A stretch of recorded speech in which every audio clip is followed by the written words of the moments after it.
Sosok AKBP Ridwan Soplanit, polisi yang pertama ke TKP Brigadir J, ternyata pernah ungkap kasus ini. Tak banyak informasi yang bisa didapat mengenai sosok AKBP Ridwan Soplanit, termasuk keterangan ia lahir di mana, usianya berapa, sekolah di mana, hingga rekam jejak karirnya. Namun, dari penelusuran tribunnews.com, AKBP Ridwan Soplanit sudah menikah dan memiliki 3 anak. Sementara itu, jabatan terakhir AKBP Ridwan Soplanit adalah Kasat Reskrim Polres Metro Jakarta Selatan. Dikutip dari tribunjakarta.com, AKBP Ridwan Soplanit pernah mengungkap sejumlah kasus besar yang berada di wilayah hukum Jakarta Selatan. Di bawah kepemimpinannya, Satreskrim Polres Metro Jakarta Selatan berhasil menangkap tukang somai bernama Kusni alias Tebet yang mencabuli bocah perempuan berinisial ZAF.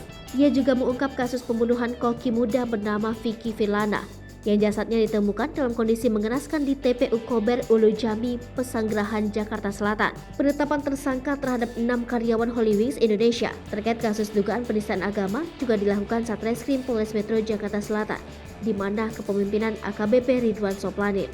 Sementara itu, dalam rapat bersama anggota Komisi 3 DPR, Kapolri mengatakan AKBP Ridwan Soplanit adalah orang pertama yang datang ke TKP.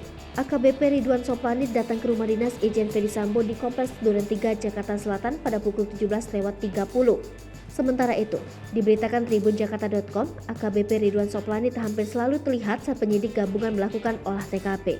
AKBP Ridwan Soplanit mendampingi para petinggi Polri yang juga hadir dalam beberapa kali olah TKP. Dalam beberapa kesempatan, AKBP Ridwan Soplanit terlihat sibuk memanggil dan memerintahkan anak buahnya. Ia juga sempat mendampingi Ketua Harian Kompolnas Benny Mamoto saat meninjau TKP pada Senin 18 Juli 2012 sore hingga malam. Selain itu, AKBP Ridwan Soplanit dan sejumlah anggota Polres Metro Jakarta Selatan juga hadir ketika prarekonstruksi kasus Brigadir J pada Sabtu 23 Juli 2022.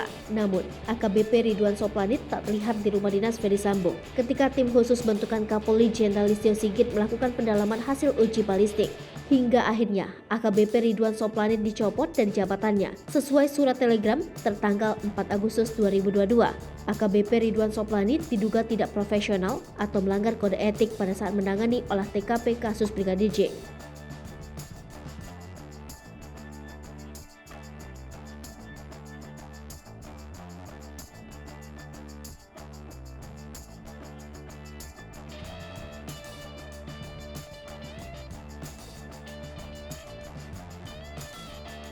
Hai pemirsa Sri Popo TV, jangan lupa komen, like, dan subscribe, serta tonton terus berita-berita terupdate lainnya ya.